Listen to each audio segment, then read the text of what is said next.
dhowr marna ugu sheegna inay aamusnaanta ay ku dadaalaan. بسم الله سؤاشي لو يدي جروب كترتمياش وقالك الدنيا أهدنا مادة عربية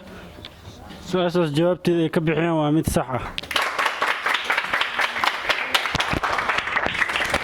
وهي عاو وحواي لابو جروب وديار سنة هل كان فردي هرتا وحواي هذا وقفر حسنا هاي سيدا وعن جوابها دوسو بوبسيني سمر هداد عربي تربيات كلا قادتين علمي بلشنا أدنو علمي بلشنا أو مردو نمنك فومن كنقون دونا علمي بلشنا ما بأرك دونا أنا جغرافيا ونقون دونتها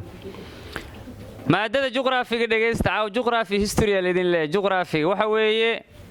جوابك اللي جوابت سهلة حرف كسكوجا وصدق جرى دم كعلنو مرة فراتكم علنينو سؤال شو علمي بلشنا برنامجكو waa tartan aqooneedkii ka socday xarunta taabagaliyaha barnaamijku waxa waaye waa hay'adda ihaad hilmaan hadal kuma jiray dhahan Soomaalidu waxaan u mahad celinaynaa kaamiristayaashan sidan quruxda badan barnaamijku u duubayo hadduu cod yahay hadduu video yahay waa dhalinyarada ka socda hay'adda ihaad oo si gaar ay u soo dirsadeen Maxamed Faarax iyo Faadumo aad bay u mahadsan yihiin si qurux badan ay barnaamijkay u duubayaan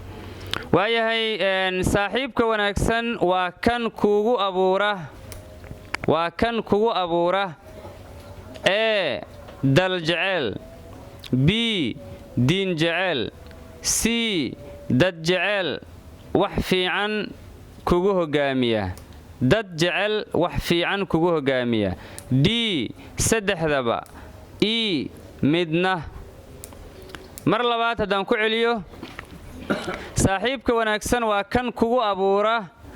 ee dad jecel b diin jecel c dad jecel wax fiicanna kugu hogaamiya d saddexdaba macnaha saddexda aan soo sheegnaba wuu kugu hogaamiyaa e oo ah xarafka u dambeeya midna waaye marka saddexda u dambaysa hal la fahmo saaxiibka wanaagsan waa kan kugu abuura ee dad jecel b diin jecel